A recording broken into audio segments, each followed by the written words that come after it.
Bismillahir Rahmanir Rahim. Alhamdulillahi Rabbil Alameen. Sallallahu ala nabiyyina Muhammad wa ala sahbihi wa sallam. Welcome to our fourth segment of Understanding Grief and Depression. In the first segment, we looked at the definition of grief and depression. In the second segment, we discussed the symptoms and causes of depression. And in the third segment, we began the remedy to depression. We began as a remedy, we began the Muslim creed. And from that, we discussed the divine decree, which is the qadr, belief in the afterlife, and belief in Allah's names and attributes. Today we began misfortunes from an Islamic perspective. The author stated that the Islamic concept of misfortunes and calamities is peculiar and special in Muslims' lives. Those who do not look at misfortunes from the same perspective are, in fact, lost and have a difficult, wretched life. Muslims believe that misfortunes could be an indication of Allah's love for the afflicted one. The Prophet ﷺ said, when Allah loves a nation, He puts them to test. They also believe that afflictions or tests are given commensurate to the degree of their faith. The Prophet ﷺ said, the people most prone to trials are the prophets, then the most pious people, and then the less pious, and so on. Therefore, the more one's faith increases, the more prone one becomes to trials, and the weaker the faith, the lesser the trial. Again, the weaker the faith, the lesser the trial. It's been mentioned that the evidence for this comes from a hadith in which the Prophet ﷺ said, if there is any firmness in his faith, his trial will be increased. And if there is weakness in his faith, he will be tested according to the degree of his trial. And this particular hadith was documented by Imam al-Bukhari.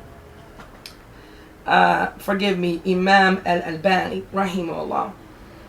So they also believe that they will be rewarded for patiently enduring any adversities that may befall them. So again, they believe that they will be rewarded for patiently enduring any adversities that may befall them.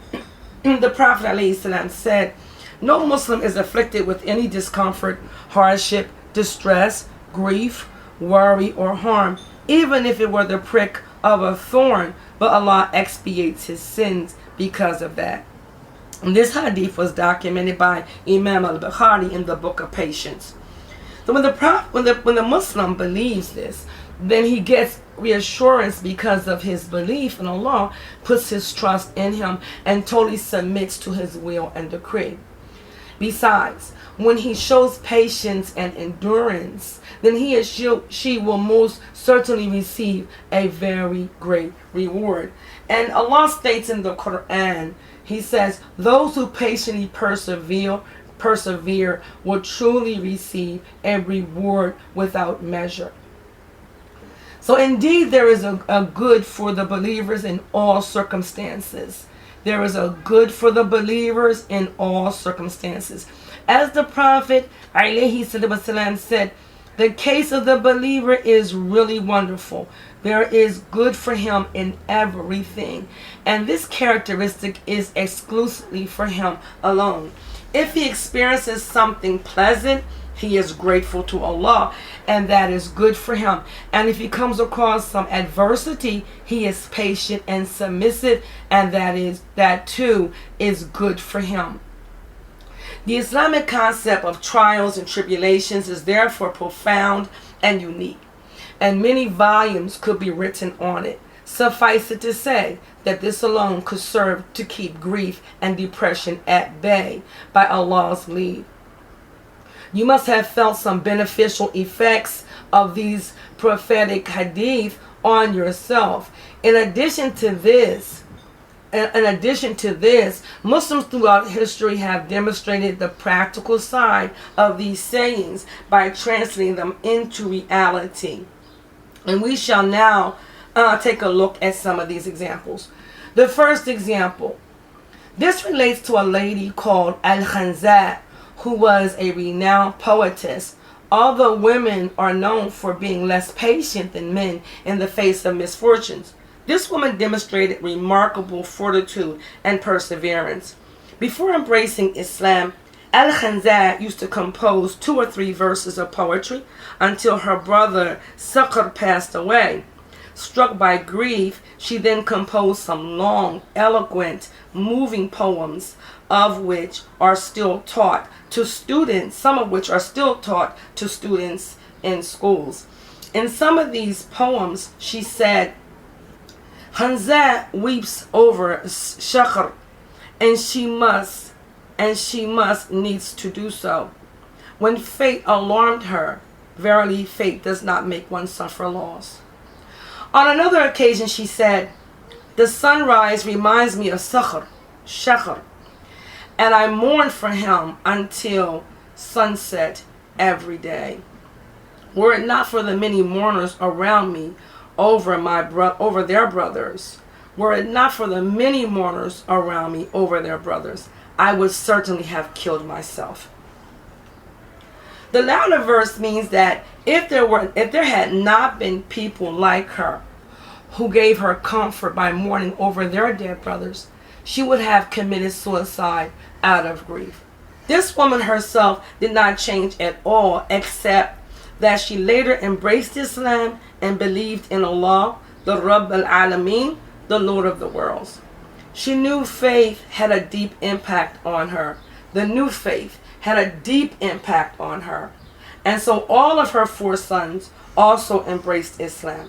Having been encouraged to fight in the way of Allah, all of her sons participated in the battle of Qadisiyah. However, no sooner had the battle ended than the sad news of their martyrdom reached her. This was indeed a big calamity for her. What do you expect that she would have done in such a situation after she had mourned over her brother Sakhr, who had died in her pre-Islam period?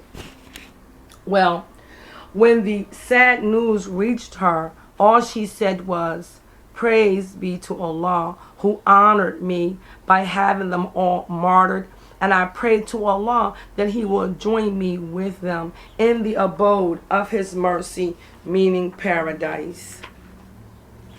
That was indeed all she said. She never eulogized or behaved in an unbefitting manner, such as slapping her cheeks, wailing, or tearing the front of her garment as a sign of mourning. So what brought about this sudden change in this woman? In fact, the reason behind this drastic change was her belief in Allah, the hereafter, and divine decree. She believed in Allah's abundant reward for the patient ones, and in the eternal bliss that Allah has prepared for martyrs in the hereafter. This is all that changed in this great woman, despite the fact that she was a woman who was prone to becoming more depressed than men, and despite the fact that she was elderly and thus more affected by events than others. She patiently bore this calamity due to her firm belief in Allah. This is what having patience and firm faith can do under such difficult circumstances. The next example is cited from Ibn al-Jawzi, may Allah have mercy upon him, in his instrumental book, Sa'id al-Khatir, which I recommend for everyone to read because the issue it tackles touches the strings of the heart and soul. The author went on to say, Ibn al-Jawzi mentions in his book that he had been afflicted with a calamity and had prayed to Allah to relieve him of the sufferings. Yet Allah's response to his prayers, however, were delayed. He wrote, I said to myself, this delay is also a test. But Satan came to whisper to his heart. So Ibn al-Jawzi said to him, leave, you cursed one. I have not appointed you as a judge. He told himself to remain calm in the face of the calamity, saying, It has been proven in the Quran that Allah Jalla wa Ala is the owner, and that the owner has the right to give or withhold. So there is no reason for protesting. Again, Allah is the owner, and the owner has the right to give or withhold. So there is no reason for protesting. The second proof is that Allah's wisdom has proven beyond any shadow of doubt that although you may deem something to be good for you, His wisdom does not deem it so. Likewise, you might not understand the reason behind what a physician does if he apparently does you harm, yet he does that for your own benefit. This could serve as a good analogy. The third proof is that delay may be an advantage, whereas haste and impatience may in reality be harmful. The Prophet alayhi salatu wasalam said, a person's supplication will be granted if he does not get impatient, saying, I supplicated to Allah, but my prayer has not been granted. The fourth proof is that your prayer may not have been granted as a result of an illness or a prejudice of the heart. It could also be that some of your food is unlawful or impure, or that while offering the prayer, your heart was inadvertent, meaning that you weren't giving the due diligence and attention to it. Far away from true guidance, you could be punished more. You could be punished more by being deprived of what you yearn for due to a sin from which you haven't sincerely repented. The fifth proof is that getting what you yearn for may cause you to increase your sinfulness or delay goodness. In this case, withholding is definitely better for you. The sixth proof is that what you have lost could prompt you to stand by the door of Allah, seeking His assistance. Conversely, getting what you want could prevent you from beseeching Allah. When you contemplate these factors, you will certainly preoccupy yourself with whatever is better for you, which could be done either by trying to get what has escaped you, seeking forgiveness for a wrong you have done, or by standing at the door of the Lord of all lords. It is common practice now for psychiatrists to use what is called cognitive therapy, whereby patients talk to themselves in order to gain confidence in themselves and thus relax. Try to distinguish, my dear sisters, between the aforementioned examples and the lives of those Westerners who do not believe in Allah or the Day of Judgment. There are many cases in the West where you could read, for instance, about an old woman who committed suicide because she lost her cat, or of an old man who killed himself after losing his dog. What a wretched life this is. Have cats or dogs become so important in people's lives that they have to destroy themselves for them? Try to compare between what Al-Khanzat did and what Ibn Jawzi said on the one hand, and between what people in the West do these days on the other, in order to understand the greatness of the Islamic faith and the great blessing of Islam. Now we turn to piety and righteous deeds as a remedy. It goes without saying that piety and good deeds naturally keep one away from grief and depression. The Quran says, in the interpretation in English, whoever works righteousness, man or woman, and has faith, verily to him we will give that which is good and pure, and we will bestow on such their reward according to the best of their actions. So what is this life that is good and pure? Is it definitely a happy and blissful life? Absolutely. It is definitely a happy and blissful life. None of those who search for happiness or talk about a good and pure life will attain it without righteous deeds. Ibrahim ibn Adam may Allah have mercy upon him, said, "By Allah, we lead such a happy and blissful life that were kings and princes aware of it, they would certainly fight us for it by force with the sword." Such is the real happiness that many people have failed to attain. As a poet rightly wrote, "By my life, happiness is not to be attained by accumulating property, but indeed the pious one is the happy person." He has indeed spoken the truth, for the happy person is the one who observes piety.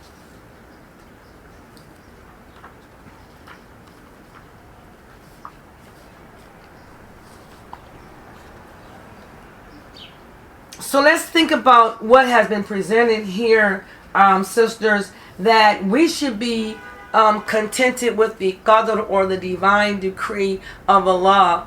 And I myself, on my hair speaking here now, I'm interjecting here that I've always looked at the qadr as a way of healing.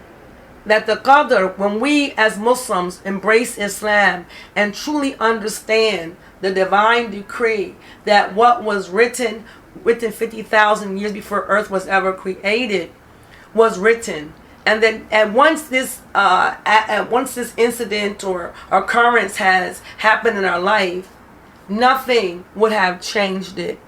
So this to me is a source of healing, that we can finally find acceptance as Muslims. When we come into Islam, we are always in so much pain, and we are usually suffering over incidences and calamities that happen to us as children, as far back as in our childhood, or even in our recent past.